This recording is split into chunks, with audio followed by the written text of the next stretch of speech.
هذا السؤال كيحسسني باللي كاين نشم الريحه الخانزه نتاع التشيع. الشيعة اللي كيسبوا ابو بكر وعمر وعثمان يسبوا عائشه على فكره في المغرب العربي، وهذا خبر لا يسر، الوف تشيعوا، وسالت المغاربه قالوا نعم عشرات الالوف. التساهل، لأن هذا الكيان الرافضي المجوسي ما خص يكون معه التساهل أبدا. وأنا في رأيي وأقولها من قلبي، لو كان الأمر بيدي أي واحد تضبط في المغرب دخل في دين التشيع نسحبوا منه الجنسية ونهزوه ونديروه في شي قذيفة ونصيفطوه لإيران. لا يضيع أبناء السنة. اليوم السنة تشيعوا، أدركوا السنة يا عباد الله، السنة تشيعوا.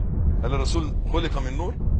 الحقيقة أن هذا القول عاري عن الصحة، لا دليل عليه من كتاب ناطق ولا سنة صحيحة. المحمدية، وأن الرسول صلى الله عليه وسلم خلق الله الخلق من أجله، وخلق الدنيا من أجله، والآخرة من أجله. الكلام ده فيه غلو ولا ينفع؟ لا في شك، الحقيقة هذا كلام فيه غلو زائد، ليس غلوا عاديا، شديد. اعتقاد أهل السنة في الصحابة والترتيب فيهم، أبو بكر ثم عمر ثم عثمان ثم علي، هذا الترتيب له أصول شرعية. طبعا عقيدة أهل السنة والجماعة في الصحابة أنهم خير القرون. لازلت أكرر بأن خطر الشيعة الرافضة على الإسلام أشد من خطر اليهود والنصارى. لست من الجاهلين أيها الأخوة أو المخذولين لأقول إن عائشة يمكن أن تقرن بفاطمة أصلا. عائشة بنت أبي بكر، فاطمة بنت محمد. أما المسيار حقيقة في حكم شرعي فهو جائز، لكن الخطأ في من يطبق هذا الحكم الجائز. نستكمل اليوم سلسلة تقاريرنا عن المشاكل التي تواجه بعض الأسر في السعودية، ونتحدث اليوم عن زواج المسيار والمسفار والنهاري وغيرها، والتي بدأت تظهر في السعودية في ظل واقع محلي متأزم يشهد ارتفاعا متزايدا في حالات الطلاق، وارتفاعا ملحوظا في معدلات تأخر سن الزواج حتى مع وجود مسميات الزواج الجديدة. ورواية أوضح، قال أبو الزبير قال سمعت جابر بن عبد الله يقول كنا نستمتع بالقبضة من التمر والدقيق الذي هو المهر، والدقيق الأيام على عهد رسول الله، نستمتع أياما يعني إلى أجل بعد سنتم على عهد رسول الله وأبي بكر حتى نهى عنه عمر في شأن عمرو بن فريد. أتت بطعام، أم سلمة أتت بطعام للنبي صلى الله عليه وسلم، فوضعته أمام المصطفى صلى الله عليه وسلم في صحفة، والصحابة حوله مجتمعين، أو الصحابة حوله مجتمعون. نعم. فلما بدأوا يأكلون وإذا بعائشة قد أتت من هناك متزرة. تدريش معنى متزرة؟ شادة وسطها كذا بإزار، وفي يدها فهر شو؟ حجر. فأتت على تلك الصفحة ففلقتها بين يدي رسول الله وبين الصحابة، فانفلقت فلقتين وتناثر الطعام.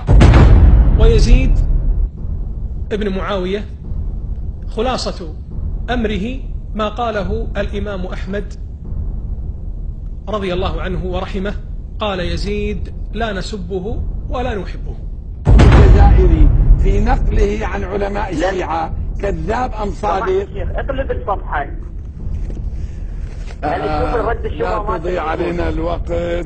الله سبحانه اجمع. طيب معلش حتى لا يقول يعني انا ليس عندي وقت يا سيد فضل الشيخ عدنان. مشاهدينا الكرام يعني سادسا من الأسئلة البغيضة التي نهى الشرع عنها السؤال عما شجر بين السلف الصالح من قتال.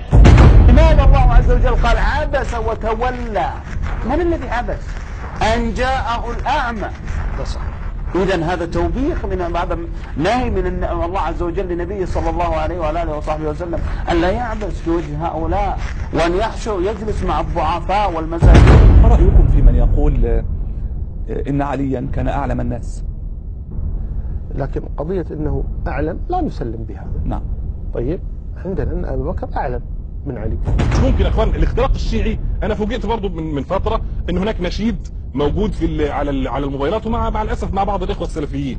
صلى الله على طه خير الرسل وازكاها وعلى الكرار ابي الكرماء وعلى الزهراء وابناه. الله اكبر. اولم يقل نبينا صلى الله عليه وسلم تركت فيكم ما ان تمسكتم به لن تضلوا بعدي ابدا. هم ايه يا رسول الله؟ قال كتاب الله وسنتي. ده بيقول لك السعادة اهي، العدل اهو، هذا هو الانصاف. واقرأوا التاريخ. تركت فيكما ما ان تمسكتم بهما كتاب الله والرواية الصحيحة وسنتي. وهناك رواية حتى لا نكذب فيها عترتي وضعفها جمهور أهل الحديث. عندما نراجع كتاب الموطأ للإمام مالك المتوفى 179 من الهجرة في صفحة 480 يقول: وحدثني عن مالك أنه بلغه أن رسول الله قال. إذا مالك لا يوجد عنده سند إلى ماذا؟ إلى الحديث. ماذا بلغه؟ قال: تركت فيكم أمرين لن تضلوا ما مسكتم بهما كتاب الله وسنة نبيه. المحقق وهو عواد معروف، أقول بشار معروف، بشار عواد معروف، عندما يأتي في الحاشية بيودي أن الأعزة يلتفتوا، يقول هذا الحديث له طرق 3 وكلها ضعيفة. يصرح من؟ المحقق. وآخر المطاف يقول: ولم يتابع في هذا الحديث. إذن الحديث حتى بالمتابعات لا يمكن تصحيحه، يعني بالشواهد. هل الصحيح هو حديث كتاب الله وسنتي أو كتاب الله وعترتي؟ علما أن الحديثين صحيحان. طيب إذا الحديثين صحيحان ايش حقيقة هذا الصحيح وحديث كذا كذا؟ والله الذي تميل إليه النفس أن الحديثين ضعيفان. يعني حديث كتاب الله وسنتي تركت فيكم ما إن تمسكتم به لن تضلوا بعدي أبدا، كتاب الله وسنتي ضعيف. وحديث تركت فيكم ما إن تمسكتم به لن تضلوا بعدي أبدا كتاب الله وعترتي أيضا ضعيف. لا هذا ثابت ولا هذا ثابت أبدا. في سلسلة الأحاديث الصحيحة تأليف الألباني المجلد 4 في صفحة أعزائي بعد أن ينقل أصل الحديث في رقم 1761 الصفحة 355 يقول: تركت فيكم ما إن أخذتم به لن تضلوا كتاب الله وعترتي أهل بيتي. ولا تكلم في طلحة إلا بخير، ولا تكلم في الزبير إلا بخير، ولا عائشة إلا بخير، ولا معاوية إلا بخير، لا نذكرهم إلا بخير رضي الله عنهم وارضاهم، وكلهم إنما قاتلوا عن اجتهاد. لله ضر ابن الخطاب أي امرئ كان من أي طبيعة شكل ومن أي الصفات تركب رضي الله عن عمر. الألفاظ الصريحة الواضحة. قال رسول الله في قول الله عز وجل: يوم نقول لجهنم هل امتلأت؟ قال: حتى يضع الجبار فيها قدمه فتقول قطن قطن قطن. وكان الخمر عندهم قبل تحريمه مشروبا عاديا، يعني مثل شرب العصير، ولا يعني أن النبي صلى الله عليه وسلم يستعمله، لكن ربما يهديه أو يبيعه. فإذا بي، واسمحوا لي أن أقولها بصدق، عشرات من السنين وأنا على مقعد الدراسة لا أسمعها من أستاذ لي أن يوم عاشوراء كانت فيه مأساة الأمة الإسلامية. لماذا كانوا يخفون عنا ذلك؟ سامحهم الله. قال: خوفا من أن تتأثر فتتشيع. خوفا. هل تخبأ الحقائق خوفا من المذاهب؟ هل نكتم الحقيقة حتى لا نقوي مذهبا على مذهب؟ دعونا من ذلك أيها السادة. هذا القرآن إنما يريد الله ليذهب عنكم الرجس أهل البيت ويطهركم تطهيرا. من هم أهل البيت؟ هم قرابة النبي صلى الله عليه وسلم، وهم زوجات النبي صلى الله عليه وسلم، وهم أصحاب النبي صلى الله عليه وسلم. ارجعوا إلى كلام الأئمة. أما يأتي أحد يقول اللهم صل على محمد وعلى آل محمد رغم أنوفكم ورغم أنكم تقولون آل محمد ولا تقولوا على آله وصحبه، فأنتم تصلون على زوجات النبي صلى الله عليه وسلم وعلى أصحاب النبي صلى الله عليه وسلم، ولسنا بحاجة إلى دعائكم. هنا ذكر هذا الحديث العظيم، قال عن علي بن أبي طالب كرم الله وجهه. هذا المصطلح يعني أهل العلم لهم تحفظ عليه ولا شك، وكرم الله وجهه لأنهم يقولون بأنه لم يسجد لصنم قط. أيضا هذه الخصيصة والفضيلة أثرت عن الصديق الأكبر رضي الله عنه وأرضاه، بل هي في حق الصديق أعظم من في حق علي بن أبي طالب. نحن نعتقد أن الله تبارك وتعالى مستو على عرشه، فنحن نعتقد أن الله جل وعلا في السماء مستو على عرشه استواء يليق بكماله وجلاله. بتعمل ازاي؟ يقعد يعمل لك قدامهم. شفت صلاة اليهودي؟ أنا عايزك تشوف رافضه وهو بيصلي. وأنا جبت مشاهد ليهم هوريك رافضه وهو بيصلي. إيه يا عم في إيه؟ في إيه؟ هي دي صلاة؟ عرفني بتصلي ازاي؟ والله لا ما بيصليش الصلاة اللي أنت بتصليها. وبيتلوا القرآن غير ما احنا بنقول، وبيزودوا الفاظ وينقصوا الفاظ وهجيبها لك. لكن خد بالك من ضمن الحاجات بيقولوا ايه في سوره زي سوره الشرح، الم نشرح لك صدرك. سوره الشرح سوره مكيه، يروحوا مزودين فيها ايه؟ وجعلنا عليا صهرك. احبتي في الله، ان الشيعة يكرهون رسول الله صلى الله عليه واله وسلم، ويعتقدون ان علي رضي الله عنه أحق برسالته من رسول الله، بل ويزعمون كذبا أن رسالته قد كانت لعلي رضي الله عنه فسرقها النبي صلى الله عليه وآله وسلم، وكذبوا فيما افتروا. فيما يخص الشهادة أن محمد صلى الله عليه وسلم رسول الله، فواحد النسبة كبيرة من العلماء ديالهم كيعتقدوا بأن جبريل أخطأ الرسالة، وبأن الرسول الحقيقي هو علي رضي الله عنه وأرضاه، وبأن القرآن انزل على علي قبل ما ينزل على الرسول عليه الصلاة والسلام. أعزائي المشاهدين، زي ما أنتم عارفين أن ملال الشيعة كل سنة أو كل شهر أو كل يوم يخترعون طريقة جديدة للعبادة ويعطونها عوام الشيعة يتعبدون فيها. بنوزع هيدي البواريد بالضاحي ومحلات الألعاب. تعرفوا شو بتقول هيدي لما بيطلق عليها الطفل؟ هلا يمكن الواحد ياخذها هيك بسيطة، وبيطلع بكره بعض الإعلاميين كمان التابعين لهذا الفريق بيستخفوا فيه. تعرفوا شو بيطلق هذا بعد الرصاص؟ رصاص اضرب السيدة عائشة. اضرب السيدة عائشة. اضرب السيدة عائشة. وصلت للأطفال. لماذا هذا الاستهداف؟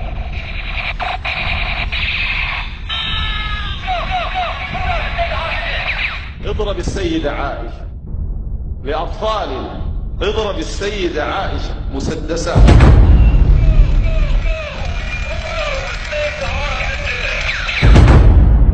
ما من الشيعة الذين شايعوا عليا؟ شيعة علي هم اللي نصروا سيدنا علي زعما، خاصة فوقاش لقيت اللي كان يقاتل سيدنا معاوية رضي الله عنهم جميعا. يا أحمق، صدق أنت أحمق. إذا هالشكل تسفه عقلك، يعني قاتل ومقتول، إما مقتول كان مهدور الدم شرعا، حتى هذا القاتل تقول عنه رضي الله عنه وأرضاه وتترحم عليه، وإما العكس تقول هذا كان ظالم القاتل والمقتول عثمان مظلوم، فإذا تلعن القاتل، تتبرأ من القاتل، تبرأ إلى الله من القاتل. أما هذا رضي الله عنه هذا رضي الله عنه كلاهما في الجنة. أي حتى عابد البقر ما يقبل هذا الكلام، حتى عابد البقر الهندوسي يعرض عليه هذا المبدأ يقول ما أقبله. هذا مبدأ مخالف للفطرة الإنسانية. يعني ما يحتاج إلى نقاش أصلا، لا ديني ولا عقلي، فطرة الإنسان ما تقبل. قاتل ومقتول كلاهما على صواب، اجتهد فأخطأ. شو تسوي مع النظرية البكرية؟ مشكلة هذه، نظرية غبية ضعيفة متهالكة متساقطة متداعية. لا يؤمن بالنظرية البكرية إلا من يسفه عقله ومن يلغي هذا الكتاب، كتاب الله عز وجل. من يلغي هذا الكتاب هو من يؤمن بالنظرية البكرية. هذا هو الواقع. من يلغي أحاديث رسول الله صلى الله عليه وآله. حديثنا الثنائي اليوم هو حديث أبي سعيد الخدري رضي الله عنه عند الترمذي بسند صحيح أن النبي صلى الله عليه وسلم قال لأبي بكر وعمر رضي الله عنهما، قال: هذان سيدا كهول أهل الجنة. كما أن النبي صلى الله عليه وسلم هو الذي قال أيضا عند الترمذي بسند صحيح: الحسن والحسين سيدا شباب أهل الجنة. هؤلاء الكهول وهؤلاء الشباب. ورد حديث الحسن والحسين سيدا شباب أهل الجنة، أبو بكر وعمر سيدا كهول أهل الجنة. بالنسبة لحديث أبي بكر وعمر سيدا كهول أهل الجنة فيه كلام، والأظهر والعلم عند الله أنه لا يثبت. وأما الحديث الثاني الحسن والحسين سيدا شباب أهل الجنة فهذا أيضا فيه كلام أيضا. الرجل قال الحسن والحسين سيدا شباب أهل الجنة، مش هيك يا أخواننا؟ الحديث صحيح. اسمع: وأبو بكر وعمر سيدا كهول أهل الجنة. أخذتم كل شيء عن أبي بكر وعمر. بسرعة يا كذابون. عمر قال بسند صحيح لأبي أمامة سويد بن غفلة: لعلك أن تخلف بعدي، أطع الأمير، إن جلدك فاصبر، إن ظلمك فاصبر، إن حرمك فاصبر. هاي عمر، هاي عمر. وعمر أعلم من الحسين، وأبو بكر أعلم من الحسين. شيء عجب يا أخي. وإلى اليوم قسما بالله يا إخواني، قسما بالله إلى اليوم الذين يحبون هؤلاء بني أمية أخلاقهم كبني أمية، لا وفاء وغدر وكذب ونفاق وتدجيل وحقد أسود. والذين يحبون محمدا وآل محمد بصدق هم الرجولة، هم الشرف، هم المجد، هم الصدق، هم الحق، هم البر، هم الطهر.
أعوذ بالله السميع العليم من الشيطان الرجيم. بسم الله الرحمن الرحيم، وصلى الله على خير خلقه محمد وعلى أهل بيته الطيبين الطاهرين، ولعنة الله على أعدائهم من الأولين إلى الآخرين إلى قيام يوم الدين، آمين. خوتي المغاربة، مرحبا بكم في هذا الفيديو، أول فيديو عندي في يوتيوب. درت هاد لاشين هادي إن شاء الله باش نرد على كاع الأكاذيب اللي كيكتبوا على الشيعة، حيت كما لاحظتوا أنا في الآونة الأخيرة قوة هذه الظاهرة هذه ديال الشيعة والتشيع، الناس بداو كيعرفوا الحقائق وبداو كيتشيعوا، وإن شاء الله غادي نردوا على بزاف ديال الأكاذيب كيكذبوا على الشيعة، كيحاولوا بما أمكن أنهم يبينوا بأن الشيعة الناس خايبين، الناس كفار، الناس مشركين، الناس ما عندهم لا دين لا مله، الناس كيعبدوا شي ناس اخرين ما كيعبدوا لا الله لا والو. يعني شي اكاذيب ما انزل الله بها من سلطان. يعني واش كيسحب لهم بان الناس ما عندهمش العقل، ما كيفكروش؟ كيقول لك كاع اللي كيتشيع ما عرف والو مسكين، عاد ضحكوا عليه او لا عطاه الفلوس او لا قال لك زواج المتعه. على ما كتضحكوا؟ واش كتضحكوا على راسكم ولا كتضحكوا على الناس؟ بنادم كيتشيع على قناعه. كاين شي واحد يبدل دينه غير هكاك؟ هاد راه فيها الجنه وفيها النار. بنادم كيبحث كيعرف بان فعلا هاد الشيعه وديك الاكاذيب اللي كتقال عليهم كلها كذوب. بنادم الشيعه ما كيقولوش هذاك الشيء. ومن ضمن ديك الاكاذيب يقول لك جبرائيل غلط، نزل الرساله على كان ينزل الرساله سيدنا علي، قال لك سيدي غلط ونزلها على الرسول. واش هادشي هذا كيدخل لكم الدماغ؟ كيدخل لكم العقل؟ الشيعه قال لك يحرفوا القران وبزاف ديال الاكاذيب. الصراحه بنادم الا سمعها غيقول هاد الناس هاد الشيعه هادو فعلا هاد الناس هادو خطر على الناس. ميمكنش. كيفاش فعلا جبرائيل غلط؟ دابا هاد الكذبه هادي تقولها لشي واحد مثلا ما عندوش العقل يقدر يتيقها. ما واحد اللي عنده العقل غيفكر غيقول واش هاد الشيعه كيقولوا هاد الشيء هذا، اجي نبحثوا اجي نشوفوا واش فعلا هاد الناس كيقولوا. غيدخل الانترنت غيطابي غيشوف بان فعلا هاد الشيء هذا ما كاينش. ما يلقى لا شيخ لا فيديو لا تصويره لا كتاب كيقول هاد الشيء هذا. اذا هاد الناس هذا منين كيجبدوا هاد الاحاديث؟ واش من كيس ابي هريره كيجبدوا هاد الشيء هذا؟ عندكم شي دليل عقلاني، شي دليل بصح حقيقي في كتوبه جبدوه بينوه الناس باش بنادم فاش يسمعكم يتيق بكم؟ دابا نتوما اصلا عصور وعصور نتوما كتكذبوا على البشر. الدين ديالكم راه تبريمه صافي، اولا في المده الصلاحيه ديالو تقريبا نقول صافي مشات تقادات. بنادم صافي عيا من هذا الدين، دين الارهاب والقتل من عهد السقيفه وانتم جايين يا صاحبي. من عهد السقيفه حتى لدابا الدين ديالكم تاسس على حساب الكرسي. دينكم دين الدوله ماشي دين الله والرسول اللي نزل به الله. الدين ديال الدوله هذا يا معايا ولا ماشي معايا، معايا ولا ضدي فقط. ضدي نقتلك نقصيك مره. كتعرفوش هما ديك الشيء ديال المعايشه، بنادم يتفاهم يهضر بالفم نعطيني نعطيك، يا اما معايا ولا ضدي. مالكم هاد الكالات ملي كتجيبوا هاد الدين هذا منين؟ وان شاء الله كنتمنى انكم ديروا سكريك معايا في هاد لاشين باش يوصلكم كل جديد، حيت هاد لاشين هادي غادي تكون كترد على الاكاذيب اللي كيقولوا على الشيعه. وان شاء الله ما غادي نخلي حتى شي كذبه قلتوها، عرض عليها ان شاء الله بالدليل وبالقران وبالبرهان، ماشي كيما نتوما بالكذوب والبهتان على الناس. كيسحابكم نتوما راه كتنشروا الدين ديالكم. الدين ديالكم عامر بالاكاذيب كله مزور من السقيفه الى يومنا هذا. ديك السقيفه الملعونه خلاو سيدنا علي وتبعوا ابو بكر. مين جاب ديك الخلافه؟ شنو هو الدليل ابو بكر؟ حتى شي دليل. شبروا نصب راسو على الناس. الرسول يلاه مات مشى السيد كيقلب على الخلافه. هادي يا صاحب الرسول حبيب الرسول ثاني اثنين وتخربيقات اللي كتقول يلاه مات الرسول خليتيه ومشيتيه، ما غسلتيه ما صليتيه عليه ما دفنتيه. فين غادي؟ فين؟ كتهمو الكرسي. كان كيتسنى غير يموت يمشي. قتلوا السيد ومشاو ياخذوا الخلافه. سيدنا علي فينا هو؟ راه هو كيغسل الرسول. هذا هو سيدنا علي اللي قال فيه الرسول من كنت انا مولاه فهذا علي مولاه. كيجيو نتوما تقولوا لا المولى هنا ما كتعنيش الولايه والخلافه، كتعني المحبه. ملي كتجيبوا هاد المصطلحات ما فهمت انايا. الله مولاي وانا اولى بكم من انفسكم، فما من كنت انا مولاه فهذا علي مولاه. واش الرسول كان كيهضر معاهم بالشينويه ولا كيقول لهم شي كلمات اللي خصهم عاد يمشيو يجيبوا لسان العرب يفهموا واش كتعني من كنت مولاه فعلي مولاه؟ حاجه بديهيه باينه. من كنت مولاه فهذا علي مولاه، اللهم والي من والاه وعادي من عاداه. وكاين في حديث اخر وعلي خليفتي من بعدي، علي وليكم من بعدي، انا من علي وعلي مني. علي اولى بكم من انفسكم كما الرسول اولى بهم من انفسهم، تا علي اولى بكم من انفسكم. حاجه واضحه. ومديم ديك الاكاذيب اللي كتقيلوا وكتقولوها بلا ما تحشموا بلا ما تراعيوا حتى شي واحد لا عقول الناس ولا والو. كيصحى لكم بنادم راه بحال البقر ما كيفهم حتى شي حاجه. الحديث ديال كتاب الله وسنتي من قديم نتوما كتقولوا هذا الحديث هذا ولاصقا فيه بالسنان. كتاب الله وسنتي كتاب الله وسنتي. اللي يسمع هذا الحديث هذا يقول لك فعلا هذا الحديث هذا صحيح. من الصغر حنا كنسمعوا كتاب الله وسنتي حتى بقى كيسحبنا بان هذا الحديث هذا تقريبا رجع ايه او لا نقول ايه القران، يعني بقوه الصحه ديالو في اي بلاصه تمشي تسمع كتاب الله وسنتي. فاش بحثنا في هذا الحديث هذا لقينا فعلا هذا الحديث ضعيف، ما عمره ما تقال. جامع الرسول قال كتاب الله وسنتي، الرسول قال كتاب الله وعترة اهل بيتي. علاش هذا الحديث ما كتقولوش؟ علاش ما كتجبدوش؟ علاش كتخبيوه؟ واش خايف الناس يعرفوا الحقيقه؟ علاش كتخليو الصحيح وكتقولوا الضعيف؟ اذا كاين شي مصلحه تماك. هذه هي الرسول كيقول من كذب علي متعمدا فليتبوأ مقعده من النار. اذا نتوما كتكذبوا على الرسول، اذا كلكم الى نار جهنم وبئس المصير. كتكذبوا عليه يوميا. الوغ نتوما من اهل النار، ماشي اهل السنه والجماعه، نتوما اهل النار. جاب اهل الجماعه لهذا الحديث هذا. كتكذبوا على الرسول اصاحبي. كتاب الله وسنتي حديث ضعيف ما عمره ما تقال. علاش كتقولوا؟ علاش؟ شنو هي المشكله تماك عندكم مع حديث كتاب الله وعترة اهل بيتي؟ حتى لا قلتوه كتقولوا كتاب الله وعترة اهل بيتي وكتردوا هذا الحديث هذا غير فقط في المحبه اهل البيت. يقول لك لا، الرسول قال لك تمسكوا بالقران ولكن اهل البيت ما تمسكوش بهم، يعني نحبوهم ونراعيوهم. على داك الشيء نتوما كتحبوهم تبارك الله، كتقيلوا تذكروهم في المنابر وفي الاذاعات. تقريبا طلعونا في راسنا اهل البيت عينا ما نسمعوهم. كتقيلوا تذبحوا الصحابه الصحابه الصحابه، ابو بكر عمر ابو بكر عمر، بحال تقول الدنيا كلها مبنيه على ابو بكر عمر. انبياء ملائكه هاد الناس هادو، هما اكبر مجرمين على وجه الارض. قتلوا الناس وذبحوا الناس وحرقوا الناس حيين. هذه المحبه اهل البيت. كتذكروا غير شي نوض شي واحد يذكر سيدنا علي على المنبر، بنادم كيبقى يقول هذاك يمكن وقيله بدا كيتشيع. فين غادي؟ فين هاد المحبه؟ بنادم ملي كيحب شي واحد كيبين الحب ديالو بصح.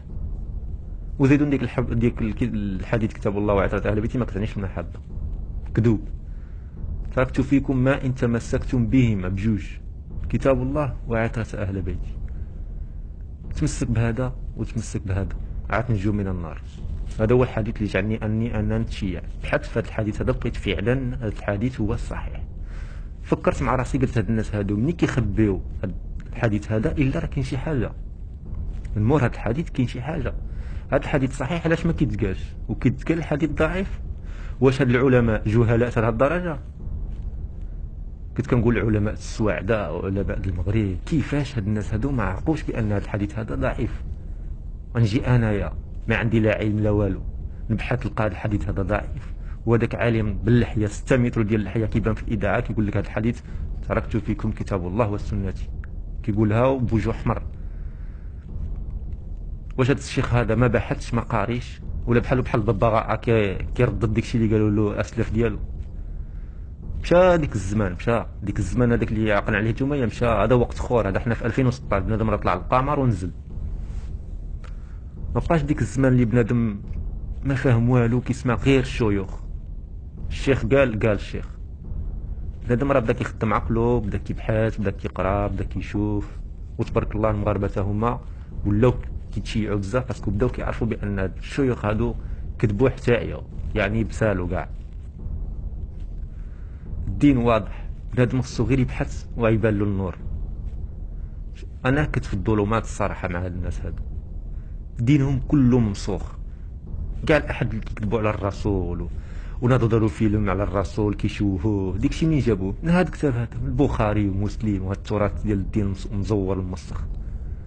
سيروا هاد الشيء عاد تشوفوا الرسول شكون هو. الرسول نور على نور. عائشه بلا ما نقول لكم الاحاديث اللي كتروي على الرسول، هذه اللي كيقول لك عائشه خذوا نصف دينكم من الحميراء. هاد الناس هادو كيبغيو ينصروا الدين ديالهم بالاكاذيب، كيصحى لهم بنادم ما عرفش، بنادم ما يبحثش. انت ملي كتمشي كتكذب بنادم كيمشي من موراك كيبحث، ولا لقاك انت اللي كتكذب عايز يتركك وعيمشي للاخر. حاجه بديهيه، ما تكذبش عليا. لا كنتي عتنصر الدين نصرو بالحق، ما تجي تكذب، حيت الا كذبتي عاد تفضح. والدين اللي كينصر الدين، بنادم اللي كينصر الدين ديالو بالكذوب ما عمرو يفلح. لا كنتي عتنصر الدين ديالك نصرو بالحق، نصرو بالبرهان وبالكتوبه وبالاحاديث الصحيحه. ماشي تبقى تكذب على الشيعه وديروا مؤتمرات ضد الشيعه. رديتوا الشيعه نتوما جايين معطنين في شي كوكب اخر كيقولوا هاد الاحاديث هادو ويكفروا الصحابه بحال الشيعه، كيجلسوا في الدار كيبداو كيسبوا بحال الحمق. الشيعه كيحطوا الصحابه في الميزان. هاد السيد رضي الله عنه على عيننا وراسنا، هاد السيد هذا ماشي رضي الله عنه ما عندنا ما نديرو به. ثم لا، كلش رضي الله عنه، قاتل والمقتول وكلش. سيدنا قتل سيدنا رضي الله عنه، اجتهد فأخطأ. واش هادشي هذا كيدخل لكم الدماغ؟ القاتل والمقتول غادي للجنة؟ هادشي كلشي باش يبرروا الحروب ديال معاوية وديال عائشة. خرجت كتقاتل سيدنا علي، معاوية خرج كيقاتل سيدنا علي. هاد الجيش يخرج منه واحد وفي هاد الجيش يخرج واحد، يجي يضربو يقطع له راسو. نو نو نو، ما كاين مشكل، رضي الله عنه اجتهد وخطأ، ماشي مشكل. واش هذا حماق ولا واش نتوما كتفلاو في الدين، ولا صحاب لكم بنادم راه كياكل تبان، ولا حماق ولا مدوخ ولا كيفاش؟ ما فهمتش انا. مني بغيت زعما كنلقى شي حل، ما بانليش شي حل، ما لقيت شي حل. جاوني انا بحال كضحكوا لنا على العقول ديالنا. كيصحابكم بنادم راه شويه طار له الفريخ. كيفاش واحد يقتل واحد هذا رضي الله عنه، هذا رضي الله عنه؟ اي واحد تقول له هادشي هذا ما يدخلوش الراس. انا نجي نقتلك في الاخر يجي الاخر يقول لك نو نو انا اجتهدت فاخطات.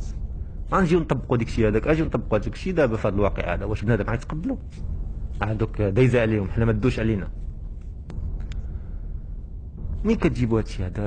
اين دين هذا؟ هادشي هذا اين دين كيقول في هادشي هذا؟ فين؟ هادوك مجرمين طبقة الإجرام، مشاو كيتحاربوا مع ولي الأمر مع سيدنا علي. كلهم مجرمين خارجين كيقتلوا في بنادم ويخرجوا بألوف ديال الجيوش. واش هادو هادوك كلهم اجتهدوا في أخطاء؟ هادوك كلهم رضي الله عنه. دابا أنا نتخيل راسي في ديك المعركة بين معاوية وسيدنا علي وعائشة وكلشي، وجالس كنتفرج كنقول لا ماشي مشكل، غير خليهم هادوك راه كيجتهدوا كلهم رضي الله عنه. الريوس كتقطع، دبايات كتسيل، الدراعات كيتقطعوا. هذا حماق هذا، والله الا نتوما حمق بالله، وحمق. وما يا اسفا لديك الناس اللي باقيين كيتبعوكم. اخوتي عرفوا الحق، عرفوا الحق، تعرفوا الاهل ديالو. الدين ديال التشيع راه حتى شي واحد ما يخرجكم منه. هاد الشيوخ السلاطين هما اللي جالسين هنا كيكبروا المواضيع وكيكبروا يردوا الدين ديال الشيعه بحال تقول انت الدين هذا راه اخطر دين على وجه الارض. هاد الشيعة كيعبدوا الله وكيامنوا بان الرسول هو الرسول صلى الله عليه واله. نزل الرساله، الله نزل الرساله عليه، ماشي على علي كما كيكذبوا على الناس. وكيقولوا بان سيدنا علي هو الخليفه من بعد الرسول. اشهد ان لا اله الا الله واشهد ان محمد رسول الله واشهد ان عليا ولي الله. كيجيو كيكبروه هما يقول لك اخترقوا شهاده جديده، هاد الشهاده منين جابوها وكيفاش علي ولي الله. شنو فيها سيدي؟ أنا كنشهد بأن لا إله إلا الله، وكنشهد بأن الرسول هو رسول الله صلى الله عليه وآله، وكنشهد بأن سيدنا علي هو الولي، هو الخليفة من بعد الرسول. شنو فيها؟ شمن عيب فيها هذا؟ أنت كتشهد بأن أبو بكر هو الخليفة من بعد الرسول، أنا ما كنشهدش بديكشي. أنا كيجيني ديك السيد هذاك أخطر إنسان على وجه الأرض هو أبو بكر وعمر، مجرمين قتلة فجرة، ما خلاو ما داروا ما شوهوا في الدين. منعوا السنه تكتب بزاف ديال الروينه داروها. اكبر ناس خسروا الدين ديال الرسول هما ديك الجوج. نتوما سطعتوا الدنيا بابو بكر وعمر، ابو بكر وعمر بحال تقول انت ابو بكر وعمر هما اللي جابوا الدين كله منزل على هاد الناس هادو. حط نتوما غير على الشيعه. المغرب عامر باليهود، عامر بالنصارى، هاني عندكم معاهم حتى شي مشكل. يسبوا الله يسبوا الرسول ماشي مشكل، ولكن يسبوا ابو بكر وعمر كتنوض القيامه. لا حول ولا قوه الا بالله فيكم الصراحه. ولكن ان شاء الله بنادم غادي وكيعرف الحقائق. غادي وكيتشيع. علاش ما كتسمعوش بان الشيعة كيديروا هاد الروينه وهاد المؤتمرات؟ قال لك مؤتمرات ضد التشيع. التشيع هو العدو فاحذروهم. فين العدو ديالك انت؟ هو اسرائيل امريكا. سيروا حرروا فلسطين بعدا. كنتو هادشي هذا كله كديروه ضد اللي كديروا دابا ضد الشيعة كديروه في فلسطين. كره فلسطين تحررت من شحال هادي. مني خلقت انا عارف فلسطين محتله. بقينا نقولوا فلسطين تشيعت كلها باش بحال هادشي تحررها كيبان لي. مشيو تقتلوا ديك الناس هذوك. اتقوا الله وبركه من الكذوب. راك فيما كتزيدوا تكذبوا فيما بنادم كيزيد يتشيع. الصراحه نتوما راه تبارك الله كتعاونوا الدين ديال التشيع انه ينتشر في جميع الدول غير بهاد الاكاذيب ديالكم والبوبليسيتي غراتوي اللي كديروا في الانترنت وفي الاذاعات. صحاكم بنادم راه يبقى ناعس. الدين ديالكم راه تبيريما صاي تقادا مشى. بنادم وعى. حنا في 2016 بنادم فاق عرف الحقائق عرف بزاف ديال الحوايج. بنادم كيدخل الانترنت كيجبد كتوبه كاملين كيعرف الدين كيعرف بزاف د الحوايج اللي نتوما كتكذبوا على هاد الناس. يعني ما بقاش شي حاجه كاشي ما بقاش شي حاجه كتخبى دابا كلشي مفضوح. ها اجيو نيشان دابا غير اجي نيشان بلا ما تبقى تلف الدور تجي تبقى تكذب على الناس. وان شاء الله النصر مع الله قريب ان شاء الله. قلت المغاربه اللي باقي يعرف الحق ويعرف الدين يتكل على راسه ما تكلش على ديك الشيخ او لا على ديك الشيخ. راه غير تجبد له كتاب الله وعترتي غيقول لك اولدي خلي عليك هاد الحديث هذا راه كيستدلوا به الشيعه وهاد الحديث غير هاد الشيعه. وكتاب الله وعترتي ما كتعني حتى شي حاجه كتعني فقط حبوا اهل البيت بحال نتوما تبارك الله كتحماقوا على حب اهل البيت كتقيلوا تذكروهم حتى ما بقيناش كنقدو نسمعوهم. طلعوا لنا في راسنا. لا بغيتي تعرف الحق احسن راسك شوف الدين راسك ما تكلش شي واحد اخر هذاك عيضلك مضلين. انا جيت نتكل عليهم لقيتهم كيكذبوا كنسولوا على شي حديث كيقول لك لا ما كتعنيش هكا. فاش كنمشي كنبحث راسي كنلقى فعلا هذاك الشيخ كيكذب عليا. الوغ فين غنثيق؟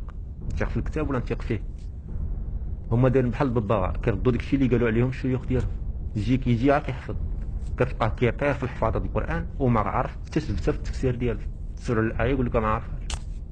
باش نفعك حتى ديك حفاظه القران باش تصلي التراويح تصلي البدعه ديال التراويح اللي جابها عمر. كيقول لك احنا كنحفظوا القران كنطيروا في حفاظه القران. واش الله قال لك حفظ القران ولا قال لك تدبروا القران على قلوب اقفالها؟ تدبر صاحبي عرف الايات عرف الشرح. المهم ما نطولش عليكم بزاف. كنتمنى انكم ديروا تكفير باسكو الهضره طويله بزاف وان شاء الله غادي يوصلكم كل جديد. اللهم صل على محمد وآل محمد وعجل فرجهم ولعن أعداهم. آمين يا رب العالمين.